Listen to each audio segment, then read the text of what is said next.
Hello everyone. இந்த வீடியோவில் என்ன பார்க்க போகிறோன்னா, ஒரு வழியாக வந்து கஷ்டப்பட்டு புது வீட்டுக்கு வந்தாச்சு. இதான் எங்களோட வீடு.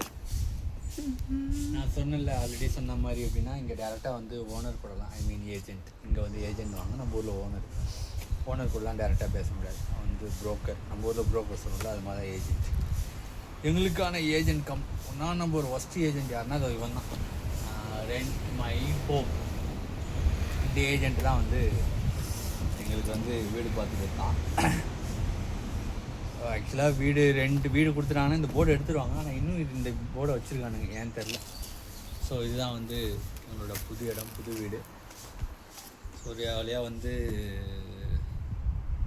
ஒரு வாரம் ஆயிடுச்சுல. ஒரு வாரம் எப்படி போச்சுன்னே தெரியல. ஒரு வாரம் ரொம்ப கஷ்டப்பட்டோம். அங்கேருந்து இங்கே நெட்டு ட்ரான்ஸ்ஃபர் பண்ணுறதுக்கு ஒரு 3 days ஆச்சு. ஃபஸ்ட்டு ஒரு 1 week கஷ்டப்பட்டு அதுக்கப்புறம் தான் ஒரு வழியாக இந்த வீட்டுக்குள்ளே வந்தாச்சு. அதுதான். ஸோ இந்த ஒரு வாரத்தில் என்ன கஷ்டப்பட்டோம், ஈடுபட்டோம் அப்படின்னா இந்த வீடியோவில் வந்து ஷார்ட் அண்ட் ஸ்வீட்டாக சொல்லலான்னு இருக்கேன். சாவிங்க மீடியா இருக்குது. ஓகே. ஸோ வந்து என்னோடய சேனலில் வந்து வீடியோ வந்து மேக்ஸிமம் வந்து நீங்கள் நோட் பண்ணியிருப்பீங்கன்னு நினைக்கிறேன். மேக்ஸிமம் வந்து மண்டே அப்புறம் ஃப்ரைடே, இந்த வீக்லி 2 days வந்து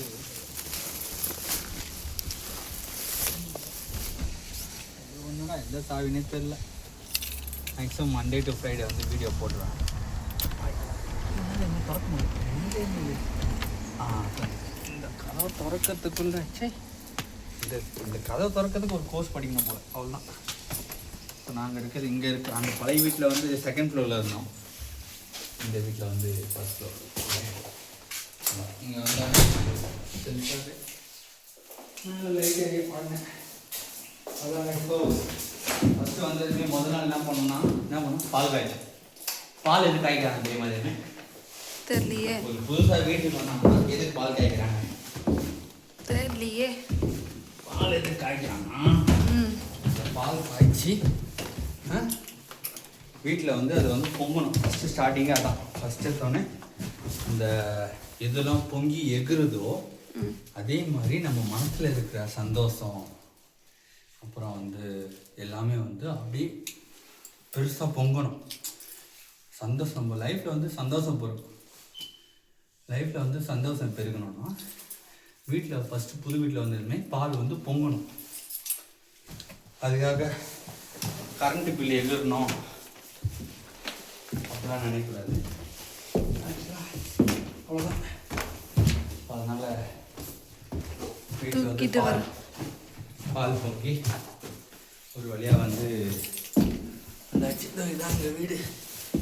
வீடு அவ்வளோதான். இதுக்கு மேலே அதெல்லாம் காட்டுறேன். இந்த 3ஆம் நம்பர் தான் வீடு. ஸோ அவ்வளோ நெட்டு வந்துருச்சு. ஒன்றா வந்து முடிஞ்ச அளவுக்கு என்ன வீடியோ போடும். இந்த ஏரியா எப்படி இருக்கணும்னு தெரில. அந்த ஒரு வாரம் வந்து சரியான குளிர். நான் அந்த பழைய ஊரில் வந்து குளிரே தெரியாது. அதேமாதிரி நம்ம இந்தியா சென்னையில் எப்படி இருக்குமோ கிளைமேட்டு அதே மாதிரி தான் மேக்ஸிமம் இருந்துச்சு. இந்த 3 நாளாக சரி குளிர், ஒரு வாரம் சரியான குளிர். உள்ள வீட்டுக்குள்ளே ஒன்றுமே கிடையாது. ஸோ ஹோம் டூர் வந்து 100 subscribers வந்ததுக்கப்புறம் ஹோம் டூர் போடுறேன். அதே மாதிரி பழைய வீடோட ஹோம் டூர் வந்து நான் வீடியோ எடுத்துட்டேன். முடிஞ்சால் கம்யூனிட்டி போஸ்ட் வந்து போடுறேன். ஸோ அந்த வீடியோமே வந்து கரெக்டாக 50 subscribers வந்ததுமே இந்த பழைய வீடோட ஹோம் டூர், அந்த நான் இவ்வளோ நாள் எடுத்ததுலே ரொம்ப தரமான, ரொம்ப விருப்பப்பட்டு எடுத்த வீடியோனா அந்த வீடியோ தான். ரொம்ப டச்சிங்காக இருந்துச்சு. ஸோ கூடிய சீக்கிரம் 50 subscribers வரும்னு நினைக்கிறேன். என் ஒய்ஃப் கேட்டாங்க, வந்து சப்ஸ்கிரைபரே இல்லையே நீங்கள் எதுக்கு வீடியோ, ஏன்னா ஒய்ஃப் தான் வீடியோ எடுக்கிறாங்க, சப்ஸ்கிரைபரே இல்லையே நீங்கள் எதுக்கு வீடியோ எடுக்கிறீங்க, வீடியோ எடுத்து போடுறீங்க அப்படின்னு கேட்டுகிட்டே இருந்தாங்க. சப்ஸ்கிரைபர் இல்லைல்லாண்ண இருக்கிற சப்ஸ்கிரைபருக்கு உண்மையாக இருக்கணும். ஸோ அதனால் எனக்கு பிடிச்சது அப்படியே வீடியோ எடுத்து போடுறேன். ஸோ வழக்கமாக சொல்கிறது தான். இந்த சேனலை வந்து சப்ஸ்கிரைப் பண்ணாமல் பார்த்தீங்கன்னா சப்ஸ்கிரைப் பண்ணுங்கள், லைக் பண்ணாமல் பார்த்தீங்கன்னா லைக் பண்ணுறீங்க. உங்களுக்கு தோன்றதை கமெண்ட் பண்ணுங்கள். முடிஞ்சால் 5 பேருக்கு ஷேர் பண்ணுங்கள். நெக்ஸ்ட் வீடியோவில் பார்ப்போம். பாய்.